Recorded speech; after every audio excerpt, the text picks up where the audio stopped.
So good morning from California and welcome to all my friends and all new folks here. You're very welcome. I'm John, Father John Deere, and I hope you're all safe and sound.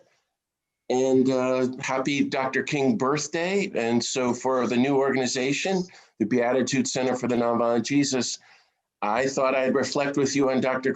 King's great document, The Letter from the Birmingham Jail, which I've been studying like Dr. King my whole life, 50 years, was written in Holy Week, dated April 16th, 1963, in the middle of the campaign to end segregation in Birmingham, Alabama. And after last week, the white supremacist attack on the US Capitol, it feels more timely than ever.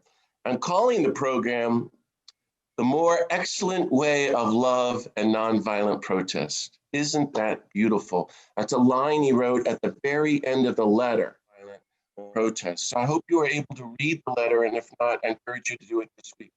So again, God of peace, thank you for the life and witness of Martin Luther King Jr.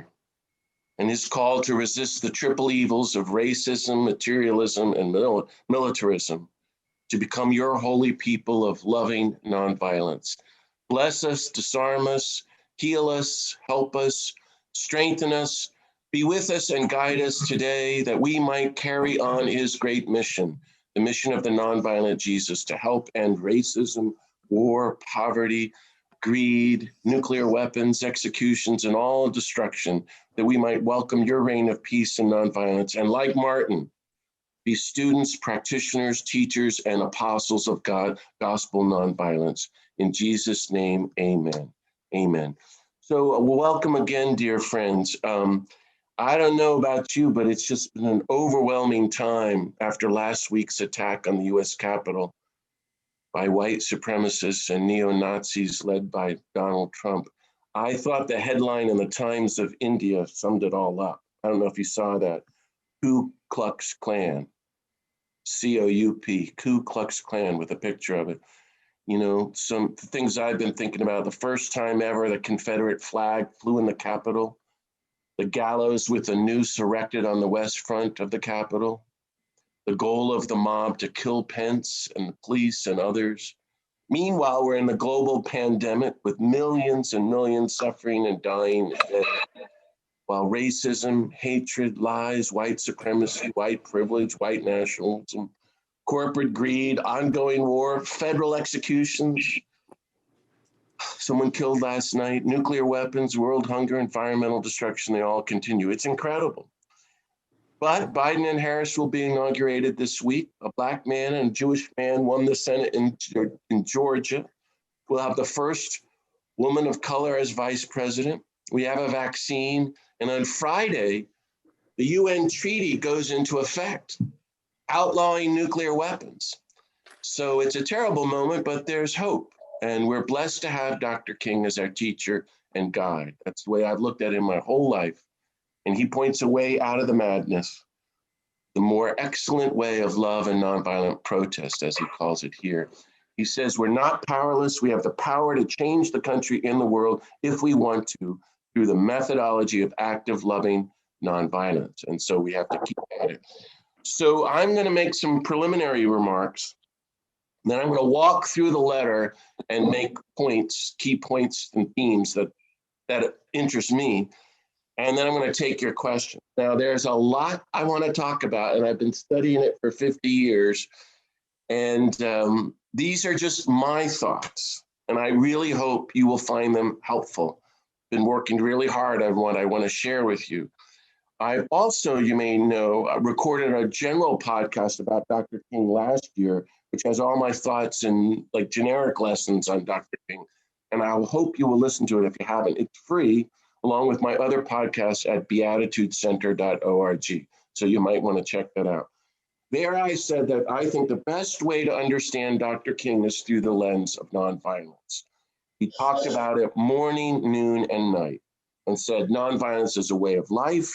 It's a tactic and a strategy. It's a way to organize.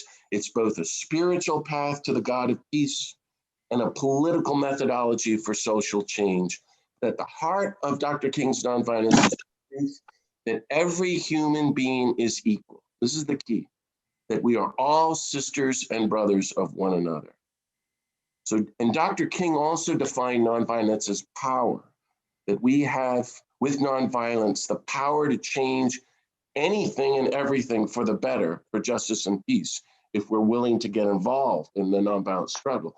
So nonviolence is not passivity, and it doesn't allow us to sit back or be silent or remain complicit. It requires public action for justice and peace. But Dr. King was not just a great pastor and preacher and writer, as you know, but he's an organizer and a risk taker and a movement leader. And you hear that in the letter.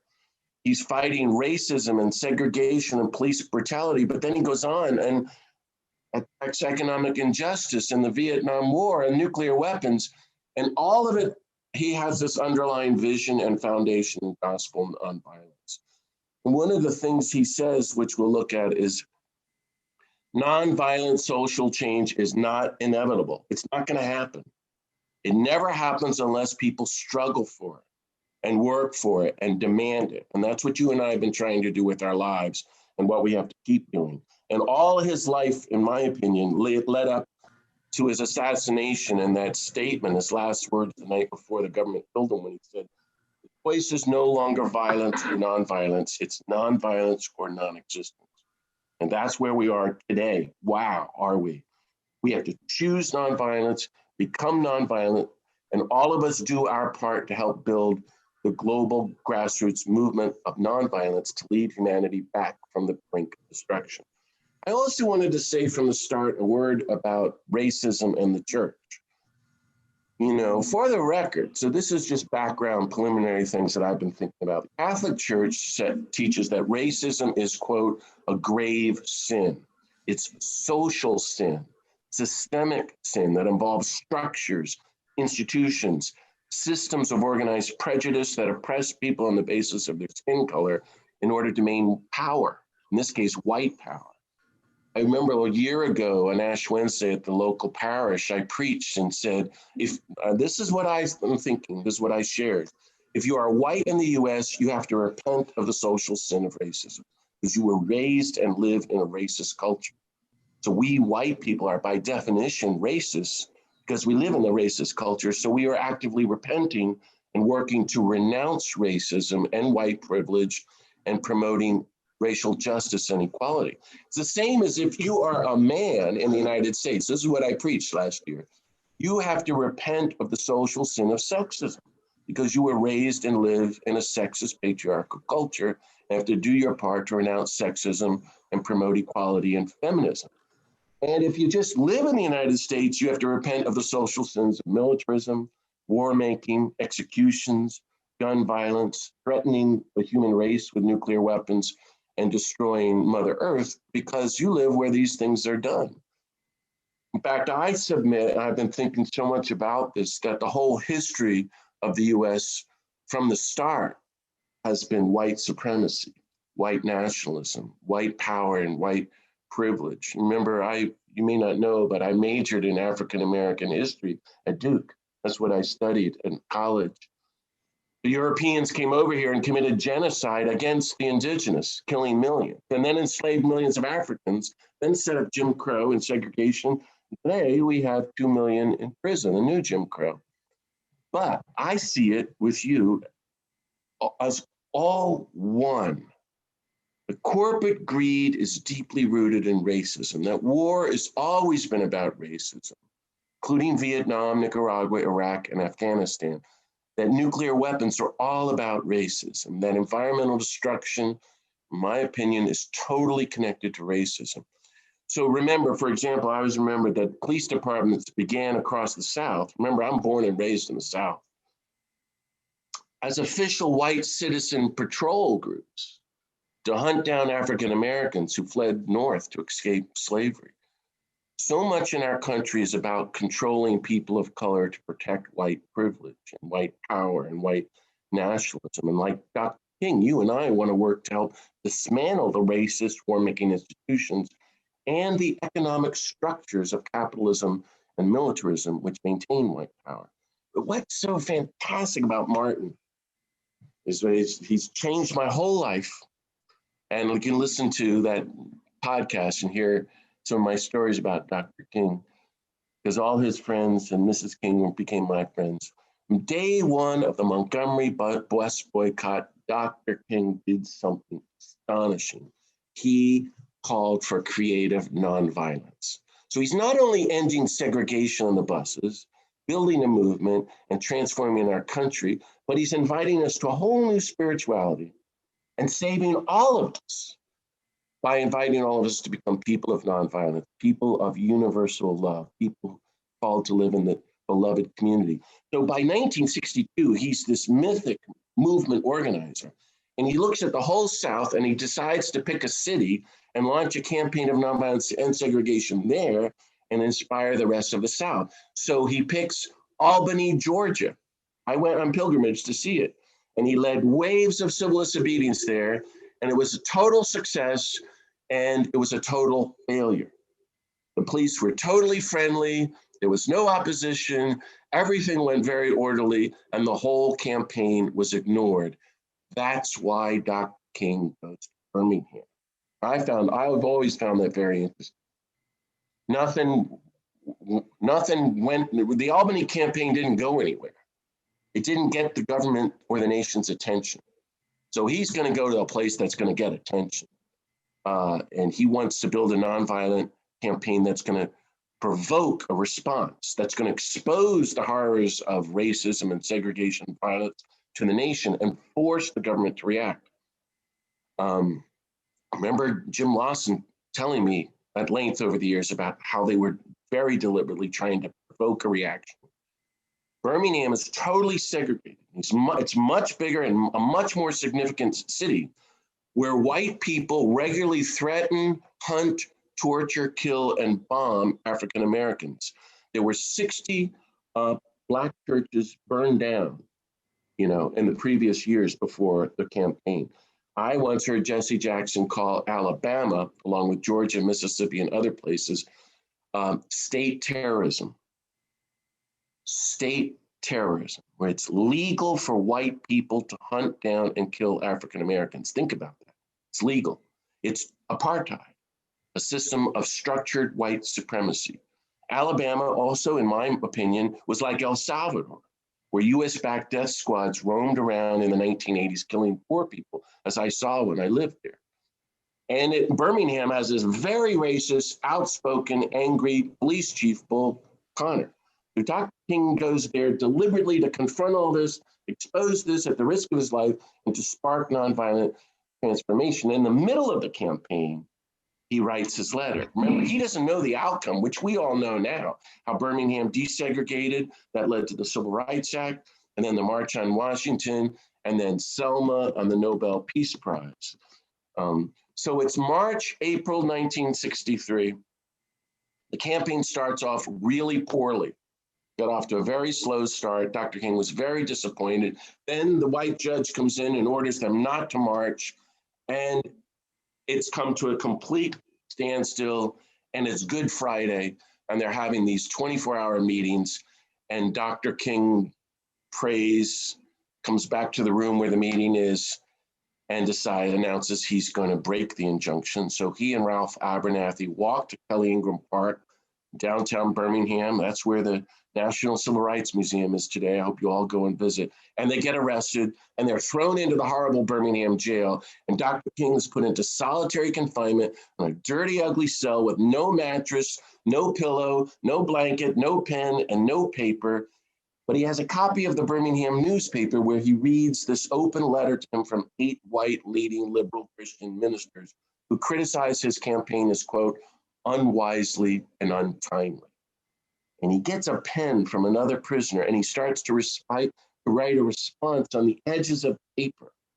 And then he gets a few other pieces of paper smuggled in. And finally, he uses the roll of toilet paper. And I really want you to think about that. It's one of the greatest documents in our history, maybe in world history. It's this passionate, eloquent, unparalleled cry for racial and economic justice, for global peace, written on toilet paper. So this is what we're dealing with today.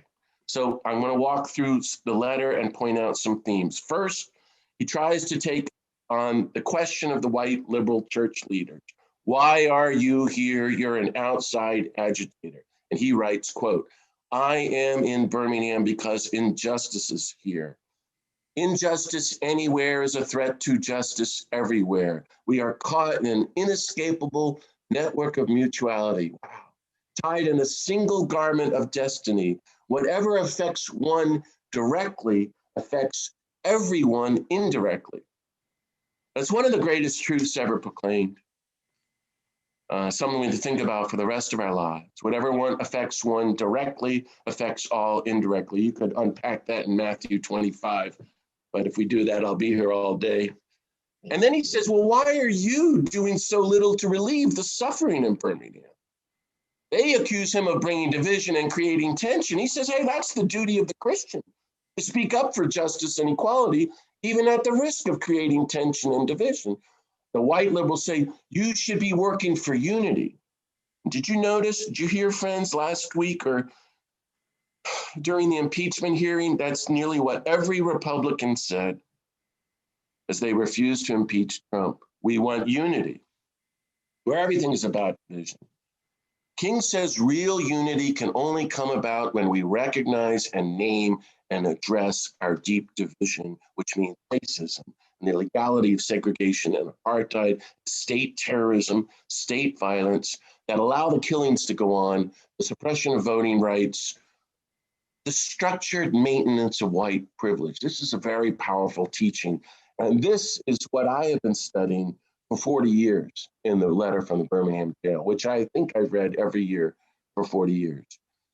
So I'm going to read a few quotes about this first teaching, which I think has had a huge impact on me, and I think is very important. So here's Dr. King. Nonviolent direct action seeks to create a crisis and establish such creative tension that a community which has constantly refused to negotiate is forced to confront the issue. It seeks to dramatize the issue so that it can no longer be ignored.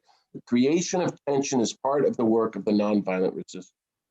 I have earnestly worked and preached against violent tension, but there is a type of constructive nonviolent tension that is necessary for growth.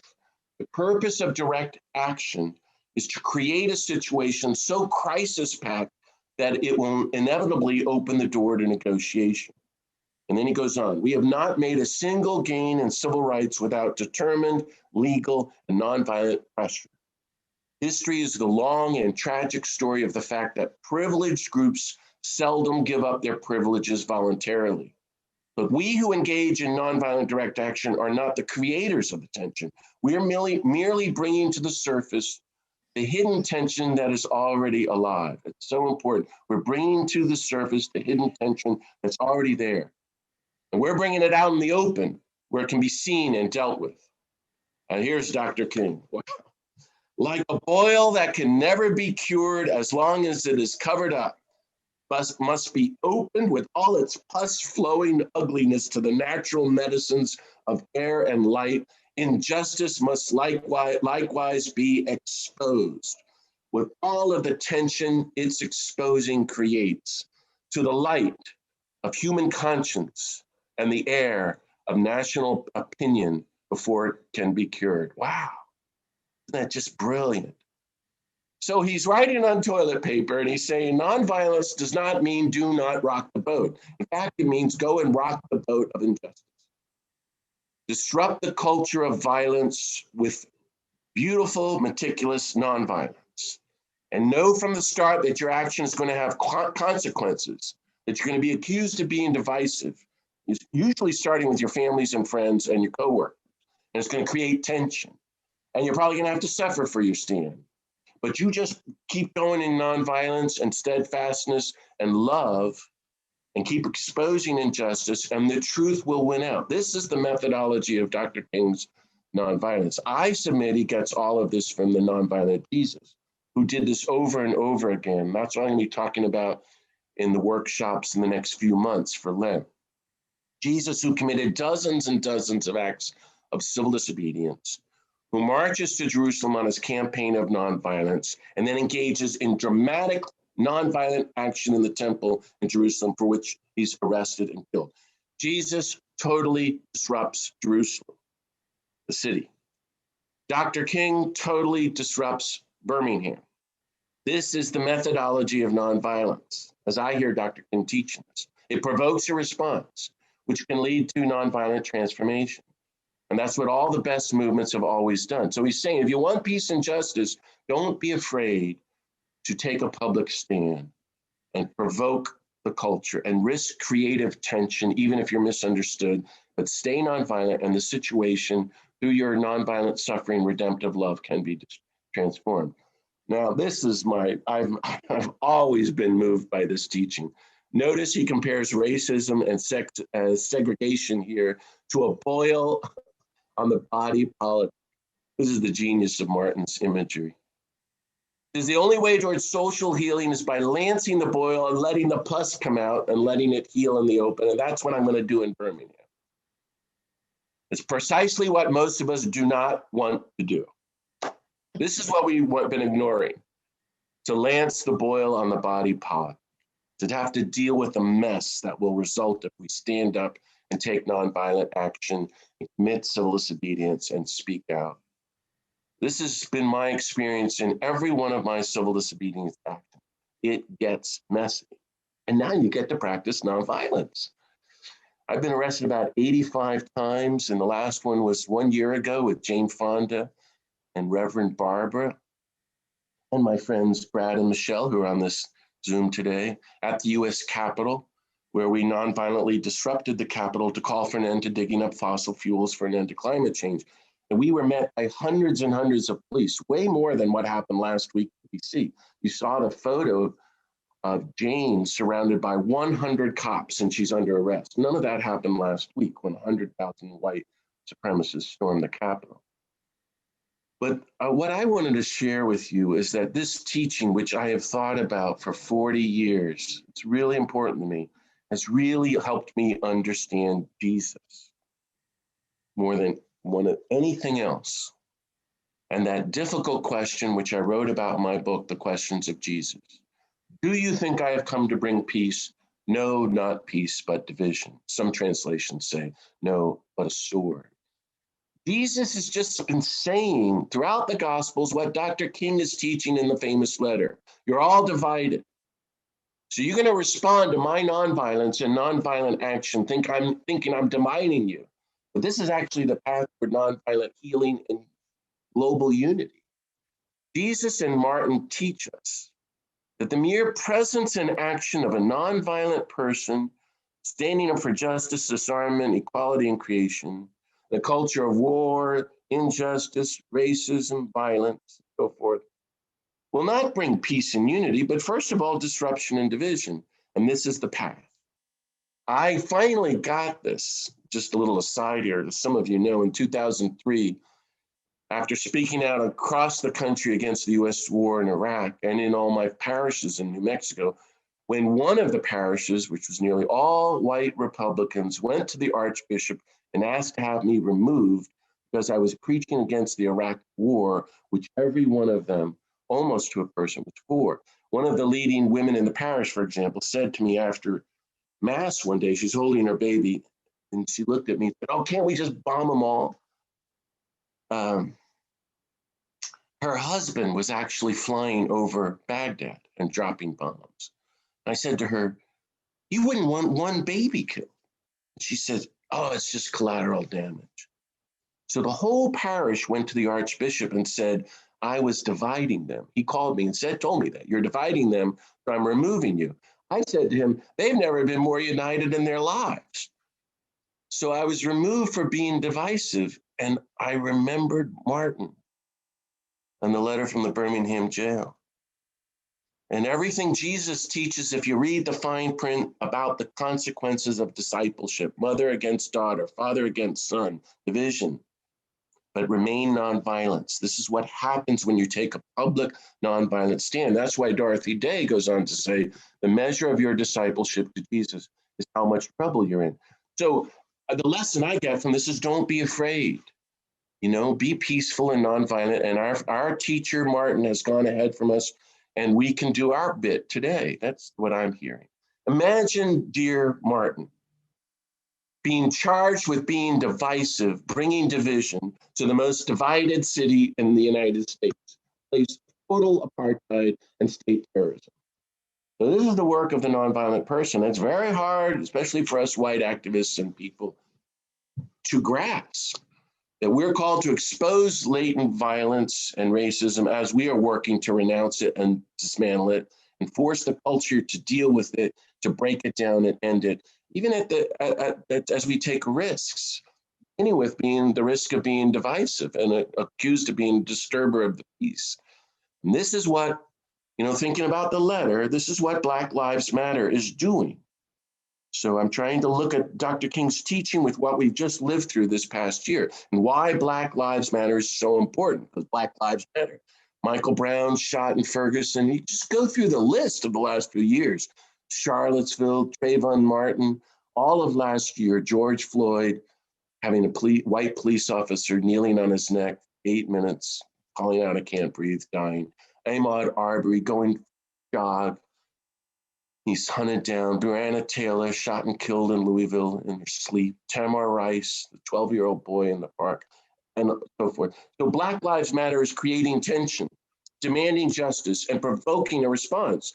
And sometimes they've had victories of getting the white police officers fired or charged. Some progress is made. That's only because of the tension they created and the demands they made. So in a white supremacist culture, and think on this is what I've been reflecting, especially in light of last week, we need nonviolent movements like Black Lives Matter and the Birmingham Campaign to resist this. And we should all be supporting them and joining them. Or to put it in another way, this is what Gandhi said in a roundabout way.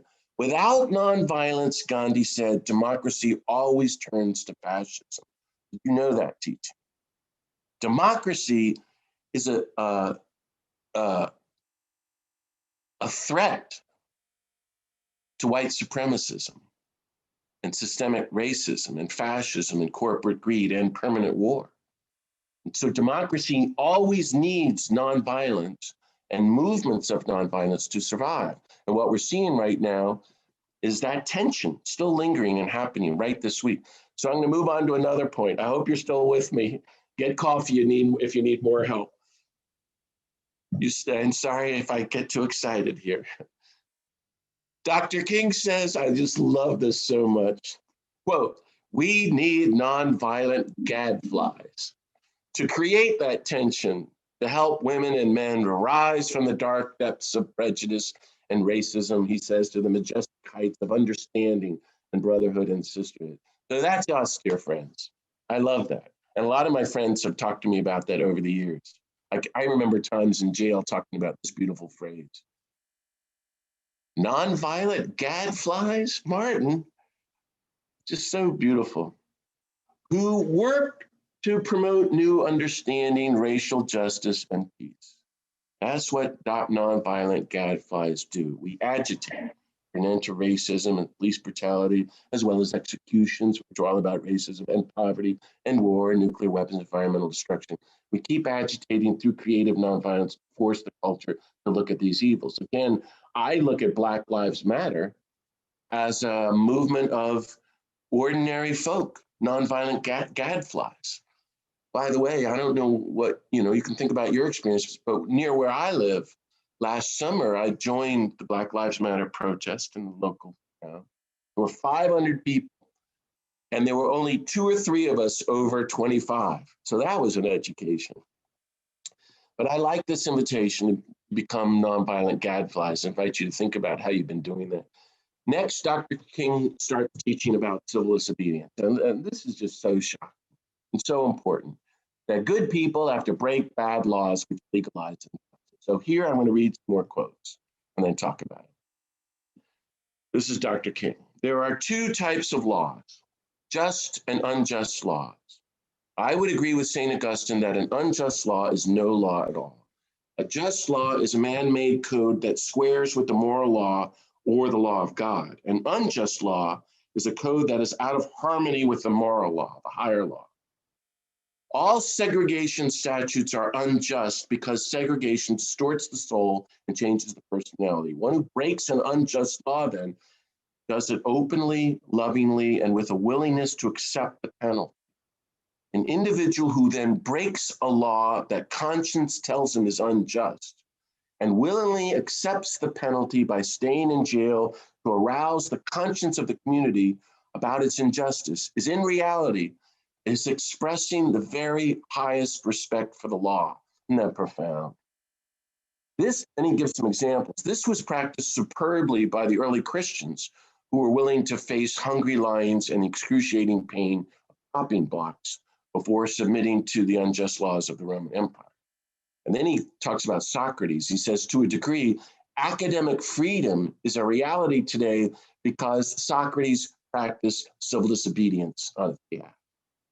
And then he talks about the Nazis. He says, we can never forget that everything Hitler did in Germany was totally legal. Whereas, say, for example, everything the Hungarian freedom fighters did in Hungary was illegal. So it was illegal to offer aid and comfort to a Jew in Hitler's Germany.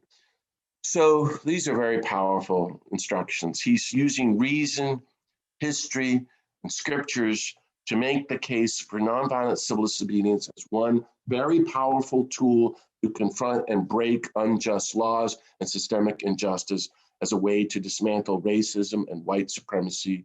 And we know he was right because it worked.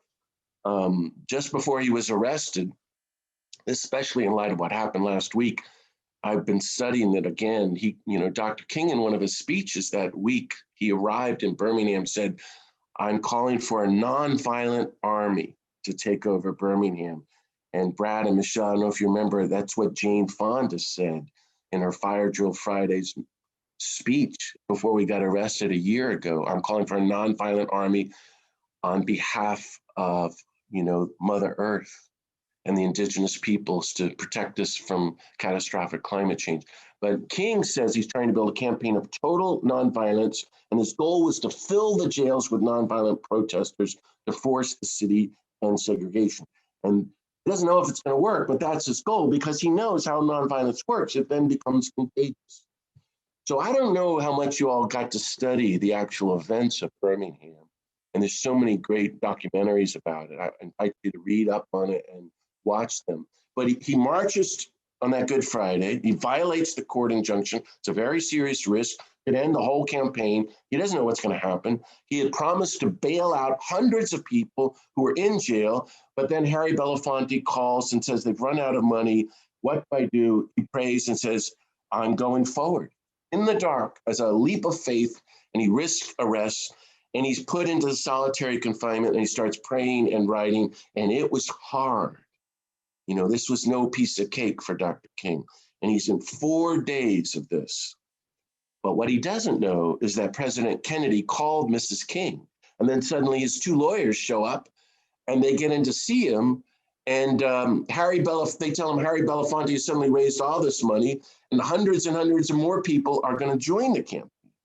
He's released, and suddenly there's all this hope. And meanwhile, he's written the letter while he's been in total darkness. And then Bevel says, and Dorothy and Andrew Young, we've got thousands of high school kids and elementary school kids who want to march. And Dr. King said against it. But he told everybody, we're going to really push nonviolence. So he allows it. And my take is that May 5th, 1965, May 5th, 1965, nope, 1963. May 5th, 1963 is one of the greatest days in U.S. history.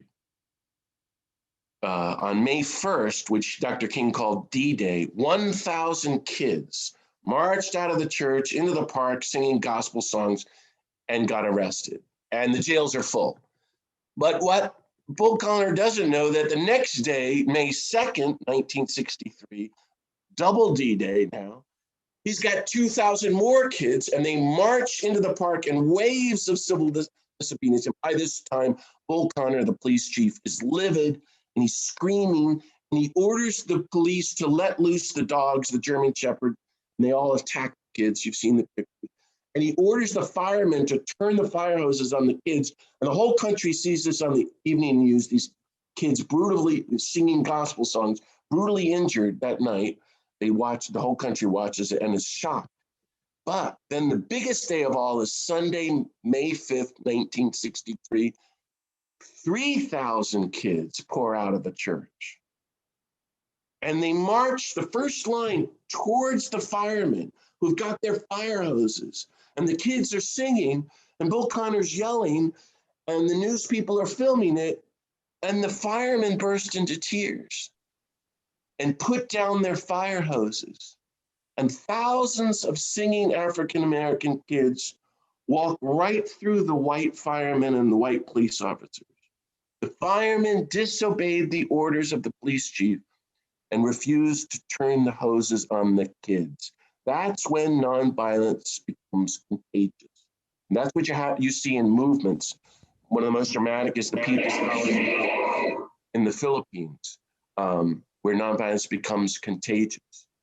And immediately President Kennedy got involved. And then within a week, the businesses in Birmingham are desegregated. And so the Birmingham movement is one of the greatest examples of how nonviolence works.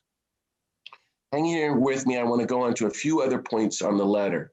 The next, he talks about the importance of breaking through our silence and apathy and indifference. The need for white people to stand up, all people to speak out and to take action, especially against injustice and white privilege. So he laments all the good people who are doing nothing. And I wanted us to think on this. You know, people who are scared or comfortable or liberal or just don't want to take risks. So here's Dr. King's quotes. We have to repent in this generation, not merely for the vitriolic words and actions of bad people, but the appalling silence of the good people. This is a very difficult and powerful teaching. Quote, we must come to see that human progress never rolls in on the wheels of inevitability. It comes through the tireless efforts and persistent work of men and women willing to be co-workers with God. Without this hard work, time itself becomes an ally of the forces of social stagnation. I find this very powerful. We must use time creatively and realize that the time is always ripe to do right. Now is the time, he says in that beautiful phrase, to make real the promise of democracy and transform our pending national elegy into a creative psalm of brotherhood and sisterhood. Boy, that applies to us right now, this week, after what we've been through. We know through painful experience that freedom is never voluntarily given by the oppressor. It must be demanded by the oppressed. So just to invite you to think about that. The time is always right. Don't be afraid to speak out, that we can always continue the work to make real the promise of democracy. So I'm listening to that, hearing that in light of last week's attack on the Capitol and saying, right, we're going to go forward. We're going to push Biden and do what we can more than ever. We're not going to sit by and give up hope. Well, just when you think you've heard enough, Martin turns to another big topic. So buckle your seatbelts, friends. The church, which means his deep disappointment with the white church. He's presuming that anyone who claims to be a follower of the nonviolent Jesus, of course, is going to join the campaign to end racism, segregation, killings, bombings, state-sanctioned terrorism. I would add war, poverty, nuclear weapons, and every form of violence. And alas, Dr. King had to learn the hard way, like every one of us is learning. Church leaders rarely join the struggle, much less lead the struggle. Usually they stand in the way of the struggle, or they actively publicly support racism, war, and violence. I'm thinking as I'm saying this of Dan Berrigan, my dear friend, who on one down day says that church people are like firemen at Pentecost, putting out the fires of Pentecost. Can you imagine? So we see this today with all the many white church leaders who support Trump. So here's Dr. King's quote. I have been so greatly disappointed with the white church and its leadership. Of course, there are notable exceptions, but I always felt that the white ministers, priests, and rabbis of the South would be some of our strongest allies. Instead, they've been outright opponents, refusing to understand the freedom movement and misrepresenting its leaders. All too many others have been more cautious as opposed to courageous, and have remained silent behind the anesthetizing security of their stained glass windows. Wow, what a phrase. The anesthetizing security of their stained glass windows. We don't want to be anesthetized church people.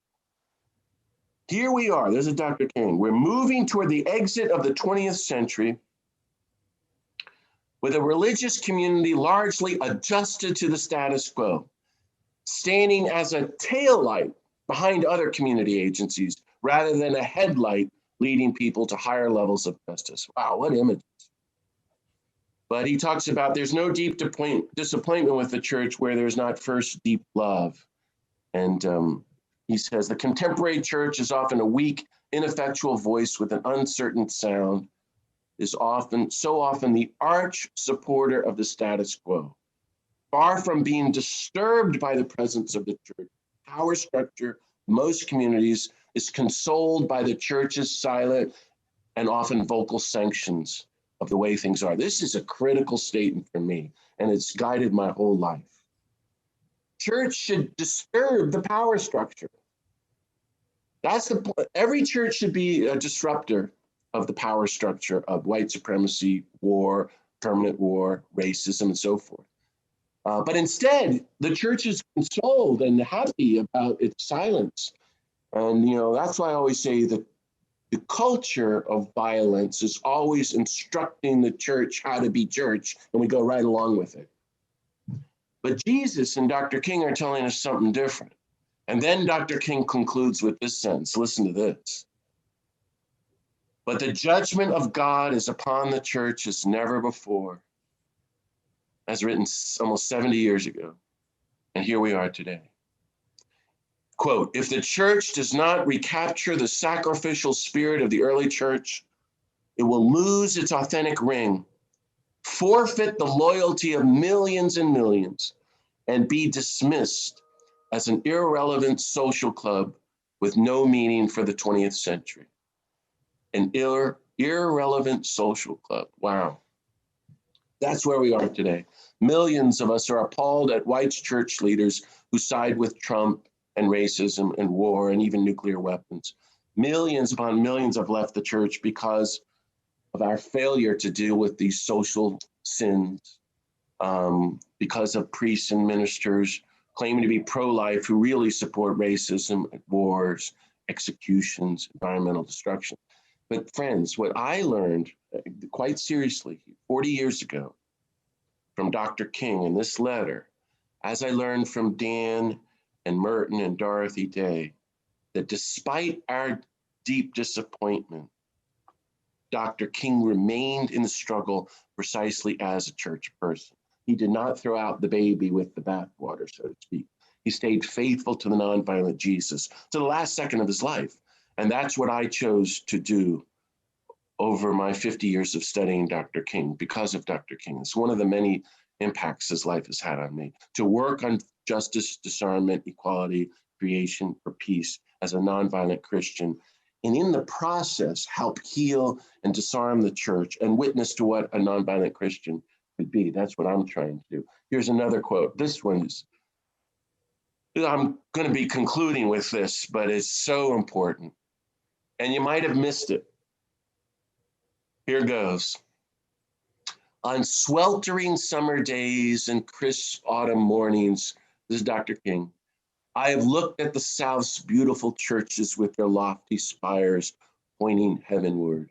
I have beheld the impressive outlines of our massive religious education buildings, and over again, I have found myself asking, what kind of people worship here? Who is their God? Wow. Where were their voices when the lips of Governor Barnett dripped with words of interposition and nullification? Where were they when Governor Wallace gave a clarion call for defiance and hatred?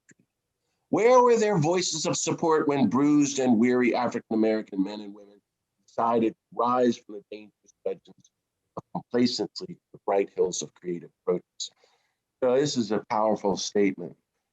You and I, friends, as I've reflected on this letter, we want to be people who speak out publicly against racism and police brutality and white supremacy and voter suppression and every form of racial injustice, as well as war and poverty and environmental destruction. But notice this profound theological question in the middle of all this. Who is their God? Who is the God they worship? It's a question aimed at us. Who is our God? Who is the God we worship? Now, here's where I go with this question. If you are not actively opposing racism, greed, poverty, war, environmental destruction, then that's a sign you are not worshiping the living God of justice and peace, but some kind of false God. You're certainly not following the nonviolent Jesus. This resistance is a sign that we are following the living God. Now, there's a great article about this that I recommend. It's an interview 3 weeks ago in Commonweal magazine with the great priest, my friend, Father Brian Massingale, who wrote a book called Racism in the Catholic Church. And he says in this interview, this is just 3 weeks ago, Google Brian Massingale Commonweal, where he says, white racism shows we're really practicing idolatry. Quote, the normative whiteness in the Catholic Church is a form of idolatry, that God can be imaged and God can only manifest God's self through Europeans and European culture. I would say this is a form of idolatry. It's the worship of a false God. That's Brian, and that's exactly what Dr. King says in the conclusion of Birmingham letter. Racism, like war and greed and nuclear weapons, is idolatry. You and I don't want to be idolaters. And one of the challenges of the letter from the Birmingham Jail is to reflect on who is the God you worship and to choose to worship the living God of universal love, infinite compassion, the God of total nonviolence, the God of peace. It's wonderful. And this is, I think, one of the few places of personal candor in the letter, where Dr. King says, and I quote here, maybe I must turn my faith to the inner spiritual church. I find that sad, but we all know what he's talking about. The church within the church as the true ecclesia and the hope of the world. That's his sentence. Quote, I hope the church as a whole will meet the challenge of this decisive hour. But even if the church does not come to the aid of justice, I have no despair about the future. So Dr. King is turning deep within for encouragement from the living God of peace. And that's how he ends up with this profound statement, I have no despair. Isn't that amazing? In the jail cell, King has hope.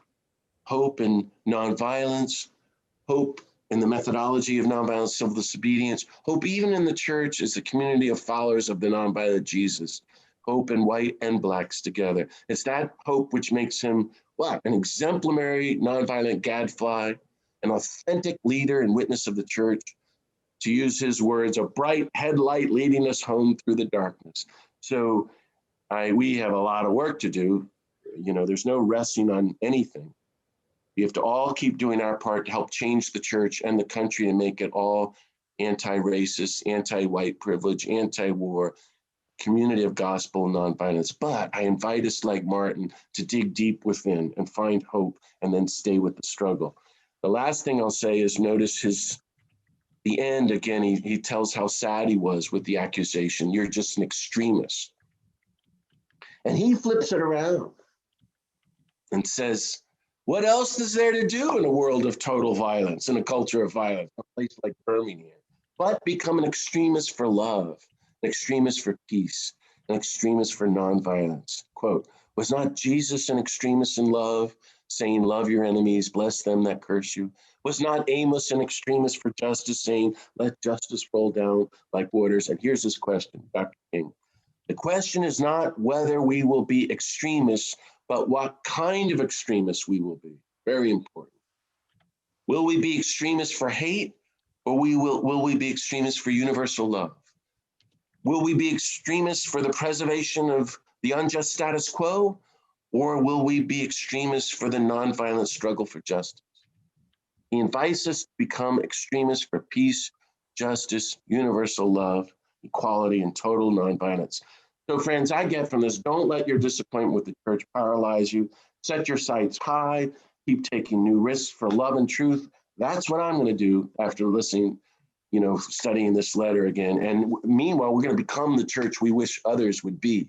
We're going to be nonviolent gadflies, activists, speakers, organizers, and visionaries, extremists of nonviolence and universal love in the days and months ahead. That's what I hope we can be. And that in the process, we'll all repent of racism and white supremacy and all the structures of violence that come from that, and become racial justice and peace advocates, willing to pay the price for the coming of a new culture of justice, nonviolence, and peace. What are we to do? Let me just end with a couple of key points. You can probably all name them.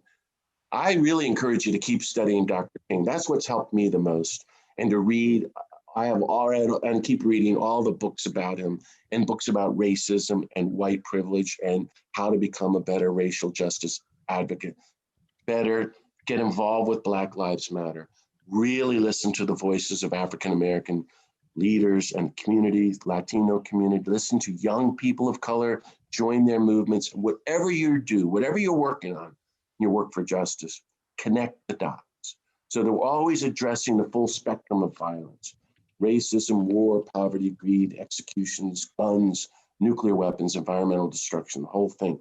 So to study and teach and promote nonviolence as a broad vision, a broad spectrum toward what Martin called the beloved community.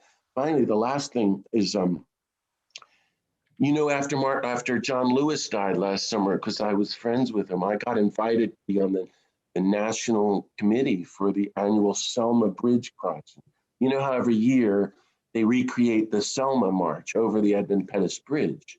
And this March 4th through 7th is the 56th anniversary. Well, I've been putting in 4 hours a week, doing 2 Zooms a week, every week since August 1st on the committee. I'm missing it right now to do this Zoom with you. And it's been fantastic. And I've been working with some of the great heroes and leaders of the civil rights movement.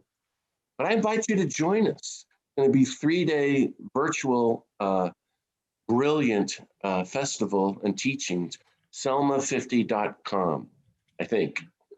Might be selma50.org. I'm having a senior moment. So look that up. My hope and prayer as we end is that we will all heed Dr. King's word and example and pursue the more excellent way of love and nonviolent protest. Thank you so much for listening. I'm hoping this was helpful. I hope it was helpful. I know it's a mouthful, but why not?